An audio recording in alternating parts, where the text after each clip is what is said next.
Oh my God.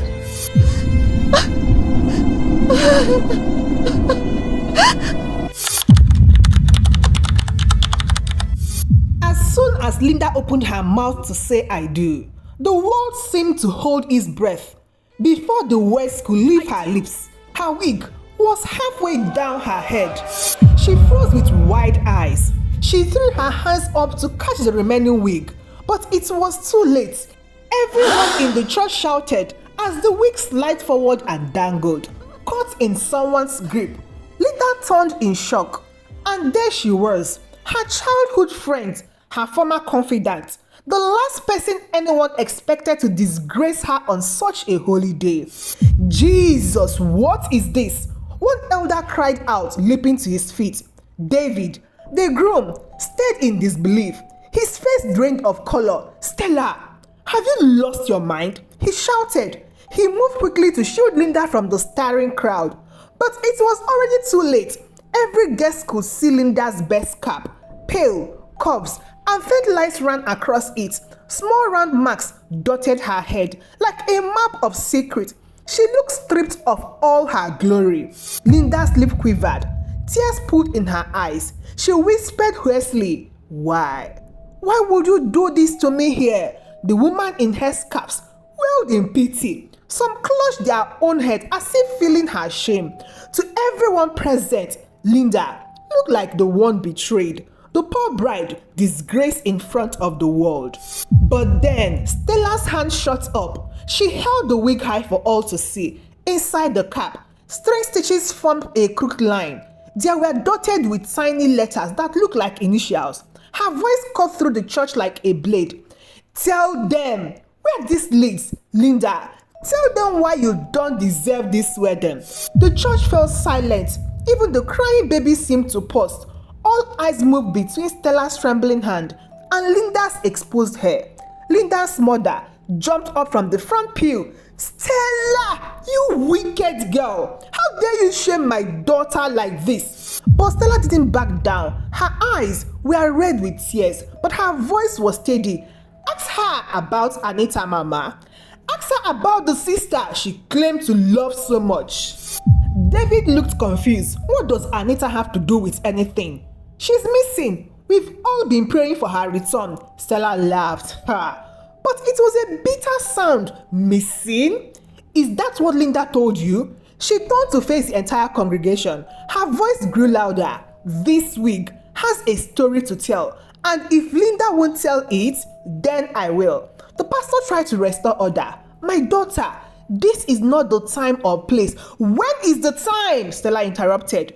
"When Linda became Mrs. David and moves away? When everyone forgets about Anita? When the truth gets buried forever?" Linda finally found her voice. It came out as a whisper, but in the silent church, everyone heard it. "Stella, please. You don't understand." "I understand perfectly," Stella replied. She held up the wig again. But before Stella could say anything else, Linda collapsed. She fell to her knees right there at the altar. Her white dress spread around her like clouds, tears streaming down her face as she looked up at David. The church was so quiet, you could hear your heart beating. Everyone leaned forward, waiting for the truth that was about to change everything they thought they knew about sweet, innocent Linda. But to understand what happened this day in the church, we need to go back to when Anita and Linda were just two lovely sisters sharing dreams in a small room behind their mother's shop.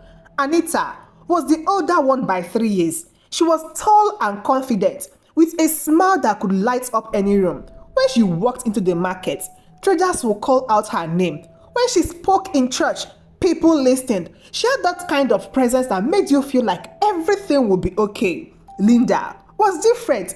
She was shorter and quieter. She had a sweet face and a gentle voice. People always say she was the pretty one, but Anita was the one with the fire. While Linda helped their mother count money in their shop, Anita would be outside making friends with everyone who passed by.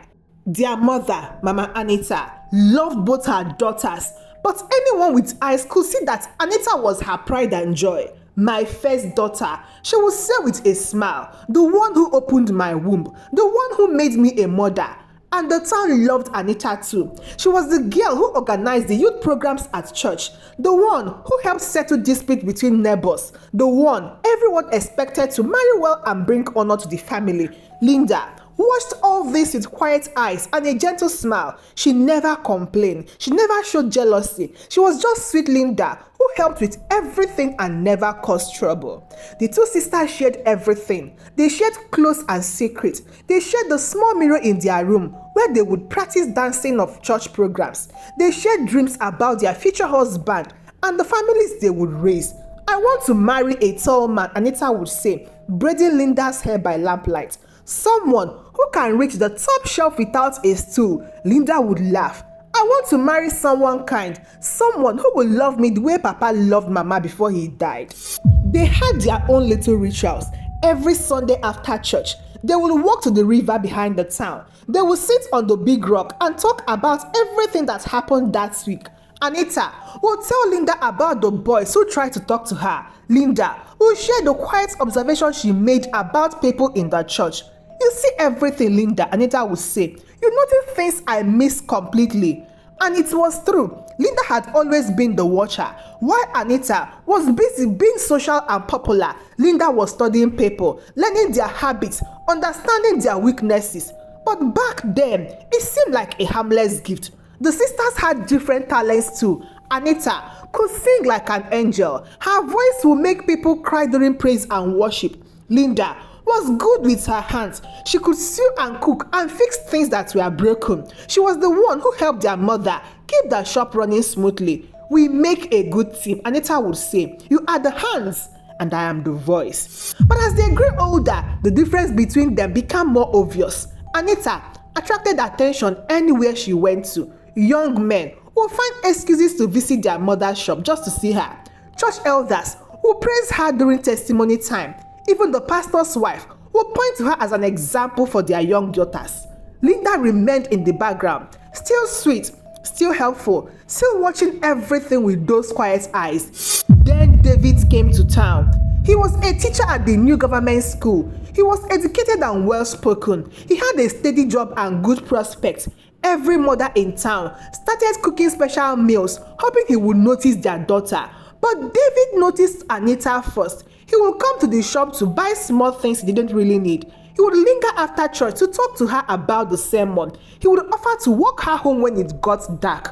Anita was flattered but not overwhelmed. She had always attracted attention from men. She handled David's interest with the same confidence she had handled everything else.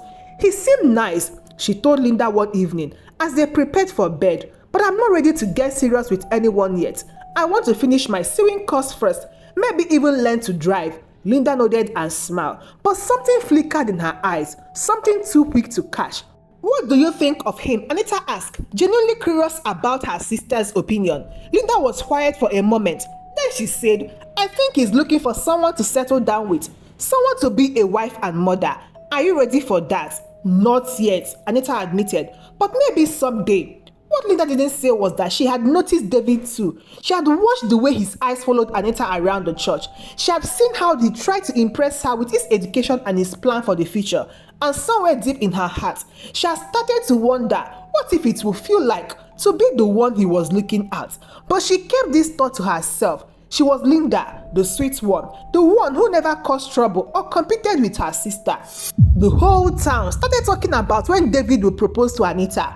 Mama Anita began making subtle preparation for a wedding. She started saving money for a celebration. She began hinting to Anita about what kind of husband David would make. But Anita remained uncertain. She liked David, but she wasn't ready to give up her freedom. She had plans and dreams that didn't include settling down right away. "Marriage is forever," she told Linda one night. "I want to be sure of him." Linda listened and nodded, but inside something was changing. The quiet admiration she had felt for David was growing into something stronger, something that made her chest tight when she saw him laughing with Anita, something that made her lie awake at night, imagining what her life would be like if things were different. But she pushed this feeling down, buried them deep, where even she couldn't examine them too closely. She was Linda, the good sister, the one who would never betray the person she loved most in the world. It was a Tuesday night in October when everything began to unravel. The rains had been heavy that week and the roads were muddy. Most people stayed indoors after dark, but Anita had promised to help with decorations for the church harvest festival. "I will come with you," Linda offered, but Anita shook her head. "No need, sister. You help Mama all day in the shop. Rest. I will be back before you know it."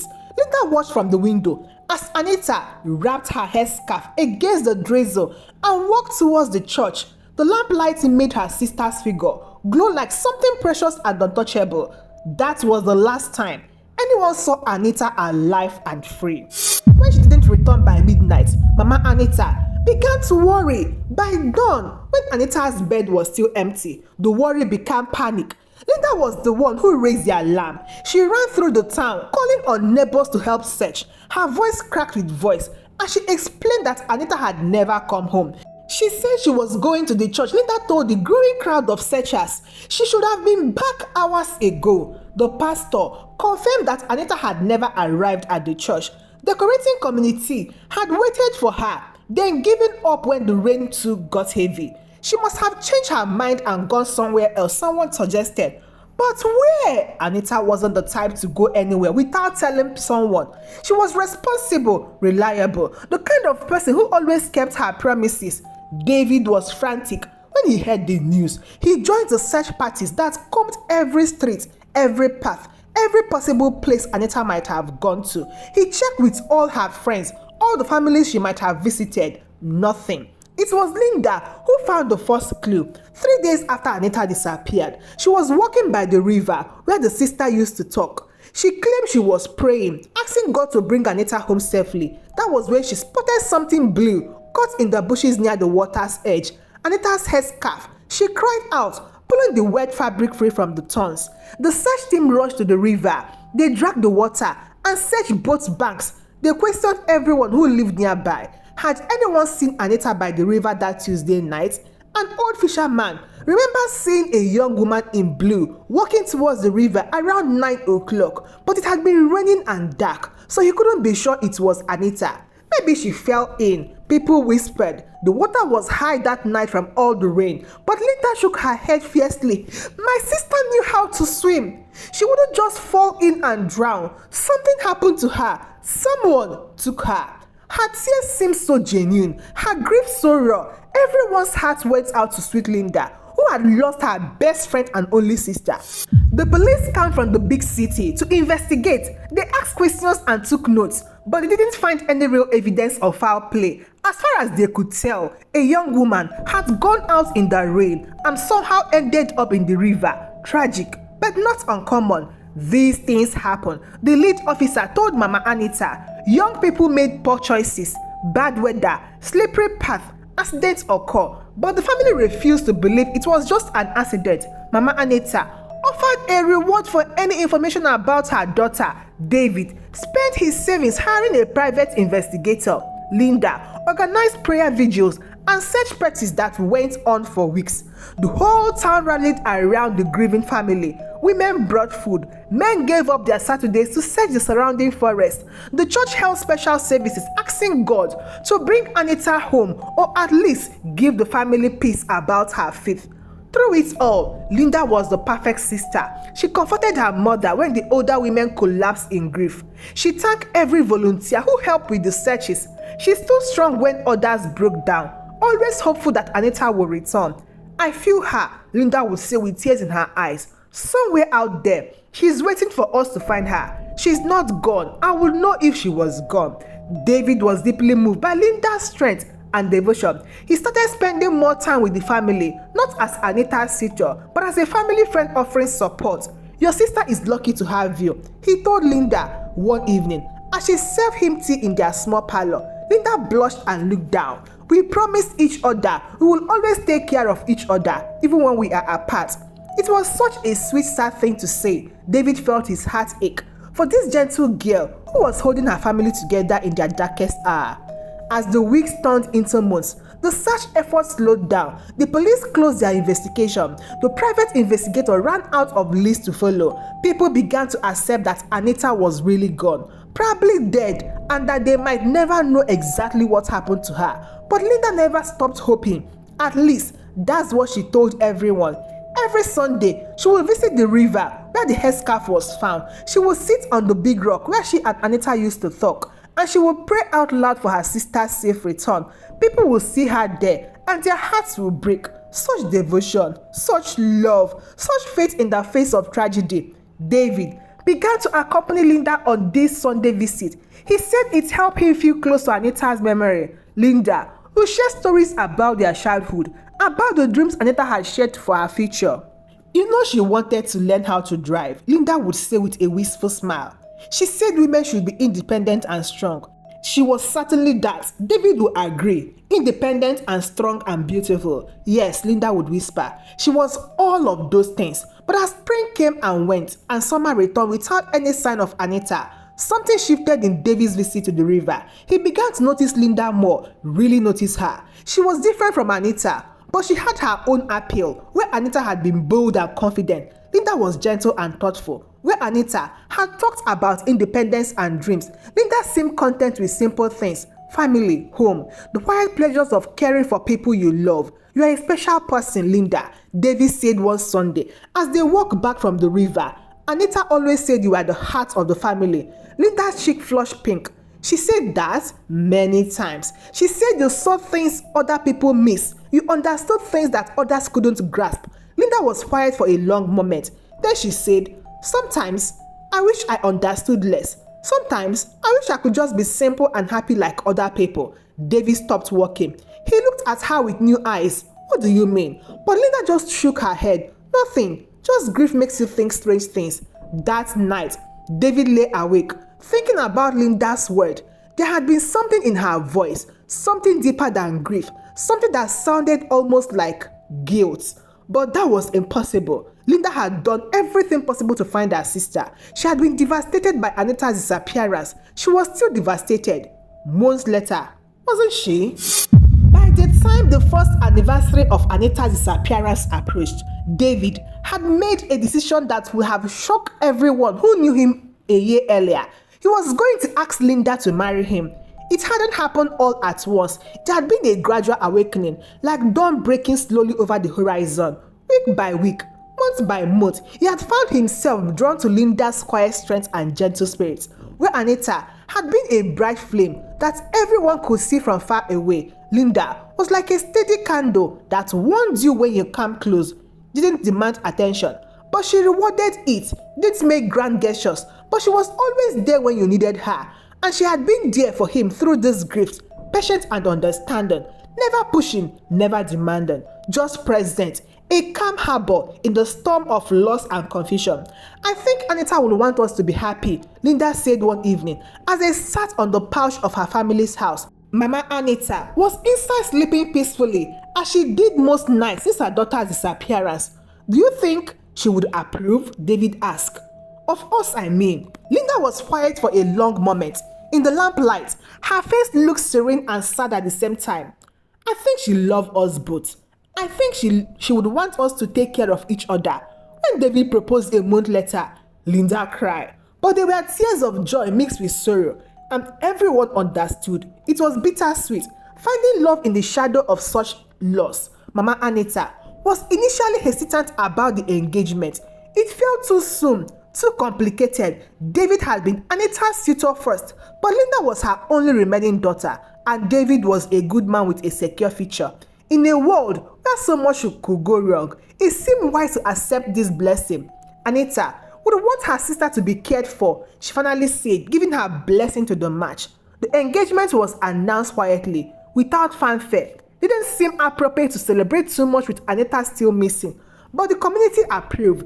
David and Linda both needed healing, and perhaps they could find it together. The wedding was planned for the following spring. Linda began preparing with the same quiet efficiency she brought to everything else. She saved money for fabric. She practiced cooking David's favorite meal. She even started learning basic English so she could help him with his schoolwork. But as the wedding dates approached, strange little things began to happen. Things that meant nothing by themselves, but together created a pattern that only one person finally noticed.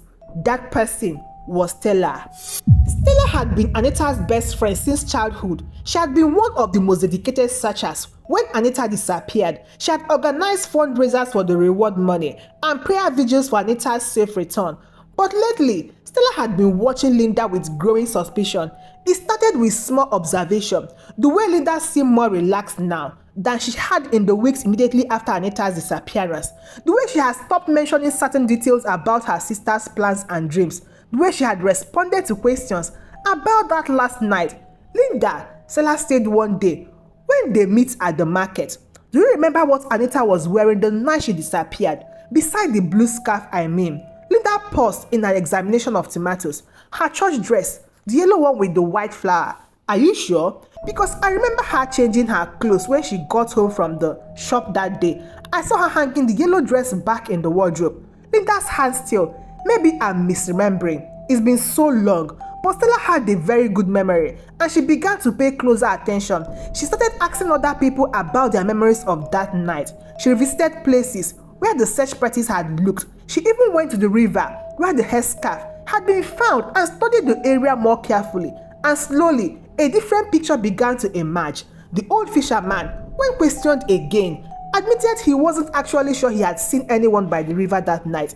It was dark and raining, he said.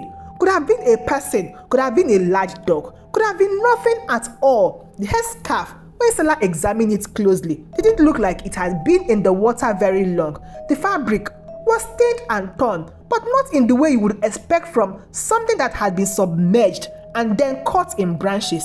Most troubling of all, Stella realized that Linda had been the one to find every piece of evidence in Anita's disappearance. The headscarf, the spots where they focused the searches, even the witness reports seemed to come through Linda's questioning. It's like she was leading us around by the nose, Stella confided to her husband, making us look where she wanted us to look. But why would Linda do such a thing? What possible motive could she have for misleading the search effort? The answer, when it finally came to Stella, was so terrible that she didn't want to believe it. David.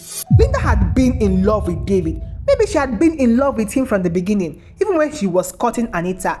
Maybe she had been hiding her feelings, waiting, hoping for a chance that seemed like it would never come. And then Anita had started talking about not being ready for marriage, about wanting independence, and dreams didn't include settling down right away. What if Linda had decided to create her own opportunity? The thought made Stella sick to her stomach. But once it entered her mind, she couldn't shake it off. She began to watch Linda more carefully, looking for signs, for proof, and she found it in the strangest places. It was Linda's hair that gave Stella her first clue. Linda had always had beautiful thick hair. She wore it natural most of the time, braided or wrapped in colorful scarves. But about 2 months after Anita's disappearance, she had started wearing wigs to church and special occasions. I want to look more sophisticated, she explained when people complimented her new styles. More mature. At first, no one thought anything of it. Young women often experimented with different looks, especially during times of change and stress. But Stella noticed that Linda never seemed to take the wig off in public anymore. Even during long church services or hot afternoon gathering, the wig stayed firmly in place. Then, there was the incident at the women's fellowship meeting. It was a particular warm day, and the church was stuffy with all the women crowded together. Most people were fanning themselves with their programs, loosening their headscarf, trying to find relief from the heat. But Linda sat perfectly still in her elaborate wig, not even seeming to sweat. During the break, Stella offered to help Linda step outside for some air. As they walked towards the door, Stella's elbow accidentally bumped Linda's hair. Linda's reaction was immediate and extreme. She cried out in pain and pressed both hands to her scalp, her eyes watering with what seemed like genuine agony. "I'm so sorry," Stella said, genuinely alarmed. "I barely touched you. Are you hot?" Linda composed herself quickly. "It's nothing, just a headache. The heat, you know." But Stella had felt something strange under the wig when her elbow made contact. Something that didn't feel like a normal scalp, bumps or ridges, or something else that shouldn't have been there. Stella began to pay closer attention to Linda's head covering. She noticed that the wigs were always elaborate and well secured. She noticed that Linda never touched her own head casually the way other women did. and she noticed that sometimes, when Linda thought no one was watching, she would wince and press her fingers gently to specific spots on her scalp. But it was the conversation with Mama Agatha, the town's traditional healer, that finally gave Stella the piece of the puzzle she needed. That child has been coming to me for scalp treatment, Mama Agatha said, when Stella asked about Linda's health. Says she has sore that won't heal properly. Sores? What kind of sore? The kind you get from tight braids or rough handling. But these are different. These look like someone grabbed her hair and pulled so hard that the scalp tore in places, and then the wounds got infected because they weren't treated properly at first. Stella's heart began to race. When did these injuries happen? Hard to say exactly. The scanning suggests it was several months ago, around the time that poor Anita girl went missing. The pieces began to fall into place in Stella's mind, creating a picture so terrible she could barely face it. What if Anita hadn't just disappeared into the night? What if there had been a struggle? What if someone had grabbed her, fought with her, and hurt her? And what if that someone had been injured in the fight? Injured in a way that would leave distinctive mark on their scalp. Stella knew she needed proof, real undeniable evidence. But how could she get a look at Linda's scalp when the girl guided it so carefully? The answer came to her during the final wedding dress fitting. Linda had asked Stella to be her maid of honor, and Stella had agreed despite her growing suspicion. Needed to stay close to her to watch and find out the truth. During the fitting, the seamstress mentioned that the veil wasn't sitting properly with Linda's wig. We need to adjust the weight distribution, she said. Or perhaps you could wear your natural hair for the wedding. It will look more elegant. Linda's reaction was swift and firm. No! The wig stays. We'll make it work. But that evening, when Linda thought she was alone in the fitting room, Stella saw her carefully adjusting the wig in front of the mirror. For just a moment, the hairpiece shifted, revealing a glimpse of Linda's real scalp underneath. What Stella saw made her gasp out loud. Linda's head was marked with a pattern of small round scars. They were clearly healed now, but they formed a distinctive map across her scalp. And in the light from the fitting room mirror, Stella could see that some of the scars looked like letters, like someone had carved initials into Linda's skin. A and M. The letters were crude and uneven, but unmistakable. Anita Nkem, Anita's full name. Linda spun around at the sound of Stella's gasp. Their eyes met in the mirror, and in that moment, both women knew that the secret was out. How long have you known? Linda asked quietly. Stella's voice came out as a whisper. Where is she, Linda? Where is Anita? Linda's face crumbled. For a moment, she looked like she might confess everything, but then her expression hardened, and she straightened her wig carefully. I don't know what you think you saw, she said, but you are wrong about everything. Those scars on your head, Stella pressed. Those letters, how do you explain them? Accident, Linda said firmly. I fell and hit my head on some metal roofing. The cause got infected and healed badly. But Stella wasn't buying it. Linda, please, just tell me the truth. Where is Anita? What happened to her? Linda walked to the door and turned back to face Stella. Her voice was calm and cold in a way Stella had never heard before. Anita is gone, and nothing you think you know is going to bring her back. If you are smart, you will keep your suspicions to yourself and let me marry David in peace. And if I don't, Linda smiled. But it wasn't the sweet smile everyone knew and loved. It was something else entirely. Then, you might find yourself having your own accident. These roads can be very dangerous, especially at night. With that, Linda left Stella alone in the fitting room, staring at her own reflection and wondering if she had just discovered the truth about her best friend's disappearance. And if she had, what was she going to do about it? Back in that church, Linda knelt at the altar, tears streaming down her face. David, she whispered again, I need to tell you something about Anita, about that night. Before she could continue, a sound echoed through the church that made everyone blood run cold. 3 sharp knocks on the heavy wooden door. The congregation turned as the massive door creaked open on their own. A figure appeared, silhouetted against the harsh morning light. Tall, dressed in blue. The sound of shoes echoed as the figure stepped inside, slow and deliberate. Something gleamed in their right hand, sharp and metallic. The figure stopped at the center of the aisle. The face remained hidden in shadow, but their voice carried like thunder. It's time the truth was told. The church erupted in scream. Mama Anita collapsed in the front pew. David rushed to Linda's side. Stella's hand shook violently, still holding the wig high. And as the door slammed shut behind the figure, everyone was wondering, who is this person? Thank you so much for watching, and please stay with me for the next part. Let's figure out who entered the church and what is the truth we are all waiting for. Do you think Anita is still alive? Or do you think Linda had anything to do with Anita's disappearance? Till I see you again in the next part. Remain blessed. Goodbye.